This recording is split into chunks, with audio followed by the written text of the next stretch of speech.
두꺼운 삶과 얇은 삶. 김현. 뿌리 깊은 나무 1978년 9월호. 내가 지금 살고 있는 곳은 반포의 32평짜리 아파트이다. 7, 8년 전만 하더라도 나는 내가 반포 같은 곳에서 살게 되리라고는 꿈에도 생각하지 못했다. 내 기억 속에 지금도 지워지지 않고 남아있는 반포는 수원으로 놀러갈 때의 버스 속에서 바라다본 키 큰 포플러 나무가 피난살이하러 나와 있는 바싹 마른 아낙네들같이 모여있는 소택지이다. 그 소택지를 메워 자연스러운 자연을 거의 완벽하게 없애버리고 100동이 넘는 아파트를 세워놓은 곳에서 나는 거의 4년째 살고 있다. 내가 반포 아파트에 오게 된 것은 정말 이상한 행운 때문이었다. 내가 맨 처음 내 문패를 단 집을 가졌던 곳은 연희동이다. 연희동 채소밭이 거의 모든 서울 근교의 채소밭이 그러했듯이 쓰레기로 뒤덮이고 하수도가 뚫리자 맨 먼저 때문에 결국 그곳을 떠나야 되었지만 40평 남짓한 조그마한 땅을 사서 20평짜리 집을 짓고서 나는 내 평생 처음으로 거기에 내 문패를 붙였다. 길이 포장이 안 되어서 장마철에는 장화를 신어야 될 지경이었는데도 앞뒤로 눈에 거슬리는 것이 없어서 꽤 편안하게 1년을 지낸 셈인데 1년이 지나자마자 내 집 주위에 이른바 미니 2층이라고 불리는 양옥집들이 들어서기 시작했고 마지막으로 내 집 창 옆에 공지에 새 집이 들어서자 내 집은 앞집, 뒷집, 옆집 사이에 파묻혀 가련한 난쟁이 집이 되어버렸다. 작고 낮은 집에 사는 것만으로도 기분이 언짢은데 이제는 햇볕이 거의 들지 않아서 집안은 늘 눅눅했다. 다른 경제적인 이유도 있었지만 그 눅눅함을 벗어나려고 나와 아내는 복덕방에 그 집을 내놓은 지 반년 만에야 겨우 그것을 팔고 22평짜리 여의도 아파트에 전세를 들었다. 그것이 나의 아파트 생활의 시작이었던 셈이다. 잠잘 때는 비록 공중에 떠서 자고 있는 듯한 느낌이 들었으나 우리는 6층에 새들어 있었다. 처음에 그것은 굉장히 편한 공간처럼 느껴졌다. 연희동에서처럼 겨울에 마루에 연탄 난로를 피울 필요도 없어졌으며 새벽에 일어나 연탄을 갈 필요도 없었다. 더운 물이 아무 때나 나와서 나처럼 이발소 가기와 목욕탕 가기를 싫어하는 사람도 자주 목욕을 할 수 있게 되었고 엘리베이터라는 문명의 이기를 날마다 이용할 수 있게 되었다. 아내도 간단한 물건들을 구입할 때는 일부러 시장에 나갈 필요가 없이 전화기만 들면 되게 되었다.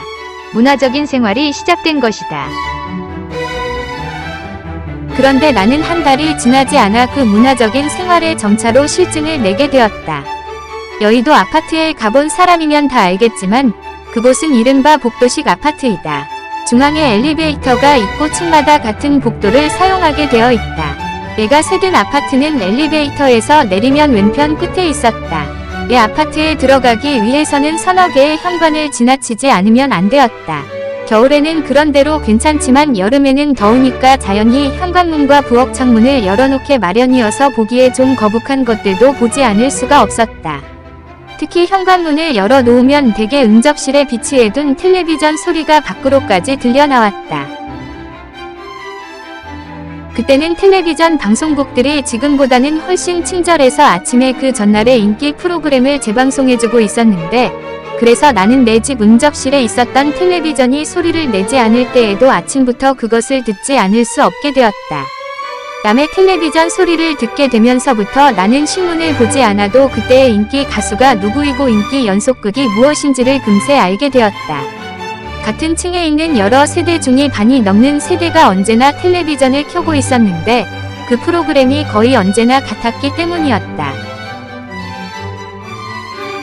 다른 사람들이 재미있다고 생각하는 것을 듣거나 보지 못하면 사람은 신경이 날카로워지는 모양이었다. 아파트가 대중조작에 가장 적합한 장소라는 것을 알게 된 것은 거기에서였다. 직업이 다르고 나이가 다르고 얼굴의 형태가 달라도 거주 공간이 같으면 성격이 비슷해지게 마련인 모양이었다. 나도 내 아내도 옆집 사람들과 같은 텔레비전의 프로그램을 보고 듣고 같은 밑반찬을 준비하고 같은 식의 음식을 만들고 그래서 결국 같은 생각을 하게 되었다.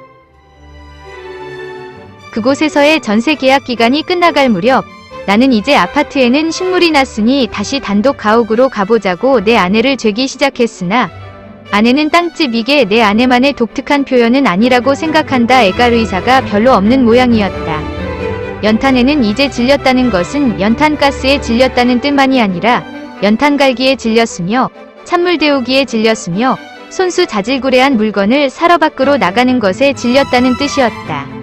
거기에 가정부를 구하기가 힘들다는 것이 덧붙여졌다.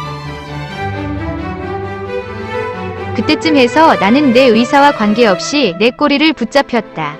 그렇게 말렸음에도 불구하고 내 아내가 나몰래 신청한 22평짜리 반포 아파트가 당첨이 된 것이었다. 알고 보니 내 주위의 상당수의 사람들이 신청을 했다가 떨어졌는데 내가 아는 사람으로서는 내 아내만이 당첨이 되었다. 내가 견딜 수 없이 분노를 느꼈다면 그것은 거짓이고 아무튼 내 속으로는 다시 내 집이 생겨서 다행이라고 생각했다. 그런 나를 보고 내 아내는 위선자라고 공격을 했다. 그것은 사실이었다. 나는 위선자였다.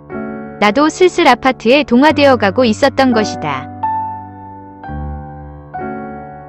반포 아파트는 여의도 아파트와 다르게 계단식이어서 그 획일성이 겉으로 드러나지는 않았으나 얼마 뒤에 그곳은 적어도 나에게는 여의도와 마찬가지가 되었다. 아파트에 살면서 나는 아파트가 하나의 주거 공간이 아니라 사고 양식이라는 것을 깨달았다. 그것은 중산층의 사고 양식이었다. 아파트에 사는 사람들에게는 술꾼들에게 술을 마시면 취하는 병이 있듯이 여러 가지의 병이 있다. 그 가장 큰 병은 새로운 더 큰 아파트로 이사하고 싶어하는 병이다. 사람들이란 혼자 있을 때는 제법 사람 같은 생각을 하다가도 여럿이 있을 때는 금세 달라진다. 남 앞에서는 가능하면 은밀하게, 왜냐하면 아파트의 주민들은 문화인들이기 때문이다. 자신을 돋보이게 하고 싶은 것이 사람의 속성이다. 그래서 가장 우선하는 것은 같은 동에 또는 같은 층에 사는 사람이 자기보다 우월한지 우월하지 않은지를 탐색하는 것이다. 그런데 생각의 우월성을 판단하기는 극히 힘들고 판단할 수 있다 하더라도 시간이 오래 걸리므로 대개 사람들은 외모로, 다시 말해 그가 갖고 있는 것으로 상대편을 쉽게 판단해버린다. 상대방이 갖고 있는 것이 자기가 갖고 있는 것보다 많으면 우선 자기보다 우월하다고 생각한다. 32평짜리 아파트에 사는 사람은 22평짜리 아파트에 사는 사람보다 10평이 우월하고 42평짜리에 사는 사람은 22평짜리에 사는 사람보다 20평이 우월하다. 이렇게 글을 쓰고 있는 나 자신도 아파트 단지에 돌아가면 그렇게 생각하게 된다. 22평에 처음 발을 디딜 때는 그렇게 적어 보이지 않던 공간이 32평에 다녀온 뒤에는 그렇게 비좁을 수가 없었다. 그래서 22평에 사는 사람은 32평으로, 32평에 사는 사람은 42평으로 옮겨가려고 애를 쓰는 것이다. 그리고 1년에 2번 그런 노력을 가능하게 해주는 때가 있다. 아파트 단지에서는 아파트 값이 오르는 때와 순서가 있다. 아파트 값이 가장 높이 치솟아 오르는 때는 봄과 가을이다. 그리고 그 값은 22평에서부터 오른다. 22평부터 오르기 시작한 아파트의 값이 42평, 62평에까지 그것과 비례해서 오르기까지에는 짧게 잡아서 보름, 길게 잡아서 한 달쯤의 시간이 걸린다. 그 시기를 적절히 이용하면 더 넓은 집으로 옮기는 것이 그리 어려운 일은 아니다. 아파트 값이 움직이는 시기에는 모든 아파트 주민이 소다를 잔뜩 넣은 밀가루빵처럼 부풀어 오른다. 아파트 단지는 사람을 적당히 미치게 하는 데에 천재적인 능력을 발휘하는 것이다. 아파트 단지에서는 아파트 값이 오르는 때와 순서가 있다. 아파트 값이 가장 높이 치솟아 오르는 때는 봄과 가을이다. 그리고 그 값은 22평에서부터 오른다. 22평부터 오르기 시작한 아파트의 값이 42평, 62평에까지 그것과 비례해서 오르기까지에는 짧게 잡아서 보름, 길게 잡아서 한 달쯤의 시간이 걸린다. 그 시기를 적절히 이용하면 더 넓은 집으로 옮기는 것이 그리 어려운 일은 아니다. 아파트 값이 움직이는 시기에는 모든 아파트 주민이 소다를 잔뜩 넣은 밀가루빵처럼 부풀어 오른다. 아파트 단지는 사람을 적당히 미치게 하는 데에 천재적인 능력을 발휘하는 것이다. 그 방법 말고도 아파트를 옮길 수 있는 다른 더 쉬운 방법이 있다. 적당한 시기에 그때의 시세에 따라 자기의 아파트를 팔면 그 돈으로 자기의 옛날 아파트보다 넓은 새로 건축되는 아파트를 구할 수 있다. 그래서 새로 건축되는 아파트에는 언제나 사람들이 붐빈다. 그 아파트에 누구나 언제든지 쉽게 당첨되는 것은 아니다. 만일에 당첨이 되면 다행이지만 그렇지 못한 때에는 집을 그냥 날려버리는 수도 있다.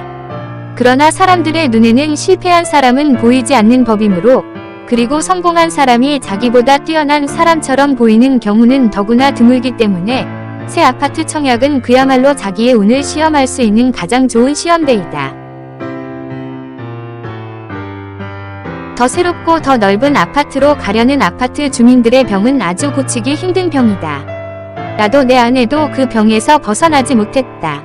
이번에는 다행스럽게도 내가 다니고 있는 대학교가 관악산 기슭으로 이사를 오는 바람에, 그리고 그 대학교가 교수 사택을 마련할 수 없었기 때문에 주택공사는 꽤 유리한 조건으로 그 학교의 교수들에게 32평짜리 아파트를 몇 동 분양해주는 데에 동의를 했고, 나는 그 동의의 혜택을 입고 이사를 와서 지금까지 거기에 살고 있다.